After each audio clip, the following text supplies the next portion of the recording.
Hi, everybody. I'm Brittany Lewis with Forbes Breaking News. Joining me now is Dana Kennedy, AARP Arizona State Director. Dana, thank you so much for joining me. Thanks for having me, Brittany. I really appreciate it. The AARP released a new presidential poll with some really interesting results coming out of Arizona. When it comes to the general election, Donald Trump is beating President Biden 45 to 37%. And then once you look at voters age 50 and above, Trump's lead widens by 10 points. So what are some of your takeaways? Well, we're seeing a good deal of swing voting in Arizona. And, this has always been the case. And that just means that voters will vote for one party in one race and another party in another race. And among voters 50 plus, Trump is leading President Biden by 10 points, 49 to 39. And in the U.S. Senate race, for those listeners who may be interested in that as well, Carrie Lake leads Gallego by 1 point, 48 to 47, with 50 and older. But there is a large gender gap for voters 50 plus. So Biden and Trump are tied among women 50 plus, while Representative Gallego leads among women by 12 points and among men 50 points. So Trump leads Biden by 22 points, while Lake leads Gallego by 15 points. So let's talk about that gender gap there, because when you look at just women, Biden and Trump are essentially tied. Why is that? I think that women voters we know are going to, be the deciders. And I think that, Social Security and inflation and rising prices are really important to those women voters. And we know that, they're just a block of voters that, they do split their ticket, and they're very, thoughtful voters. Another group of voters, rather, that the AARP says is going to be essential in this election are voters over 50. Why is that? So older voters are our nation's most powerful voters, and they'll be the deciders in the 2024 elections. And this voting bloc has accounted for 55% of all Arizona voters in the 2020 elections and 64% of the state voters in the 2022 midterms. And 86% of voters 50 plus say they're extremely motivated to vote in this election, compared to 66% of voters 18 by 49 who say the same. So we know that this block of voters, they're just ready to vote, and we know that they're going to go to the polls. You underscored the importance of this voting bloc in the AARP's press release. I want to read your quote and then dive a little deeper into it. You said this, quote, "Arizona voters over age 50 are the biggest voting bloc that could tip the scale for any candidate in this election." So what are those issues that really important voting bloc care about? So we know that, that economics is really important, as well as Social Security. And we also know that caregiving is really important to these block of voters as well. So, 1 in 4 are family caregivers right now of those 50 and older, and especially women. And so they really want to understand where the candidates stand on issues and making sure that they're going to provide home and community-based services to help keep their loved ones at home and safe in the community.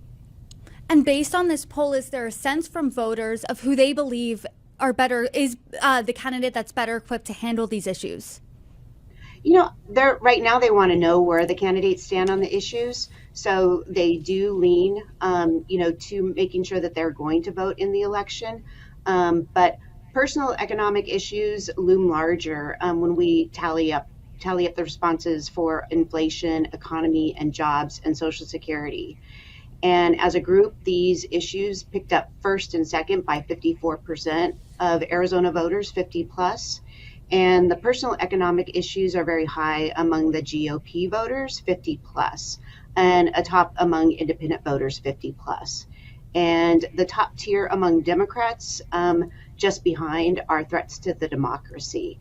So Trump is leading Biden by 2 to 1 when voters are prioritizing economic issues.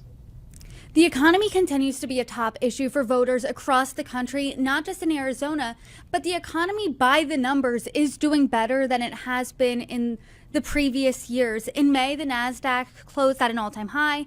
The S&P 500 hit a record high as well. The CPI report for May showed inflation slightly cooling down. So based on these numbers, do you think that sentiment will eventually catch up between now and Election Day?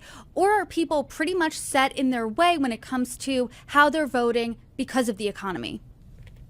You know, it's really interesting because we know that people are going to vote based on their pocketbook. But they also want to make sure that they're safe at the same time. So the candidates that speak to them on these issues is really important. So we know that there's a base of Democrats that are just going to vote Democrats. And then there's a base of Republicans that are just going to vote for Republicans. But then in Arizona, you know, what's interesting is a third of the voters, 33%, are independents. And that's the block of voters that these candidates really need to speak to. And if they really want to, you know, win over this block of voters, they need to really be talking about Social Security and economy. And also family caregiving is a really important issue to them as well. Arizona is such an interesting state because it's home to the late, possibly most famous modern maverick, Senator John McCain. I mean, you're saying this huge constituency are independents. It is known to be purple. You're saying that it's not just a down ballot vote. So why do you think that is? You know, I love Arizona voters because you can never count on them and they're going to keep you on the toes. And, you know, it's kind of like when I hear national polls, I'm like, that doesn't matter. It's going to come down to the Electoral College. And if you look at the state by state polls right now, it seems that it might come down to Arizona. And Arizona voters are prickly, and they really want voters to speak to them. And there's a lot going on in Arizona that, you know, the rest of the country may not know about. But that 1/3 of independent voters, they're going to show up in November. The question is, are they going to show up in our primary at the end of the month in July? And this block of voters, they don't really know that they can actually vote in a primary. So both parties really have to, you know, spend a lot of time talking to this independent voters when they're trying to focus on the primary right now. We're also looking at the general election, but you have to get through the primary. And so we know in the presidential, you know, we pretty much have that, you know, sewn up. But what's interesting is the Republican, you know, Senate race. So we'll see what happens to that in the primary. Of course, you know, Carrie Lake is the one that has the most name recognition. And then she'll probably most likely go on into November. But people forget that we actually do have a primary here at the end of July. And so this block of voters is interesting. And the older voters are really interesting, too, that the election could really come down to them coming out and voting. And Dr. Joe Biden, First Lady, was in Arizona, in Phoenix this weekend at a Seniors for Biden event. So is there an indication that the campaign realizes how serious this block of voters is to sway them to vote their way? You know, I feel like in Arizona, we might be treated like we're Iowa, you know, for a caucus. And we had Trump here already. We've had Biden here a few times. You mentioned just Dr. Biden, their First Lady, was here. And so we are going to start seeing a lot of candidates come here, as well as the surrogate candidates. So I think most voters are going to get to see some face-to-face time. But if you are a candidate and you're coming right now, just know it might likely be over 110 degrees. So, you know, I know that Trump had, a forum and a bunch of people actually passed out waiting to get inside because of the extreme heat. So it's really important that, we also take heat safety. So it's really hot here, and it's going to be hot for at least 2 or 3 more months before it starts to cool down. But last year we had 55 days of 110 degree weather. Wow. So that's also something to consider. That's really hot. B, I was in Arizona in June a few years ago covering a political town hall, and I mean, I can attest to just how hot that was. I'm from the Northeast, so I wasn't prepared for that heat, but it will cool down by November, 5 months away from now, come Election Day. So what are you looking out for when it comes to Arizona, when it comes to the presidential election between now and then? I think that a lot of candidates will be coming here.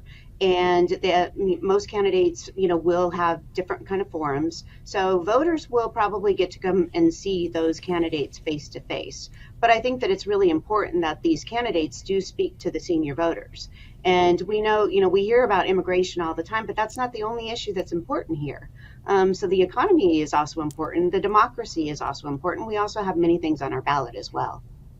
Dana Kennedy, thank you so much for your time. You're welcome back anytime. Thanks, Brittany. I really enjoyed the interview. Thanks for having me.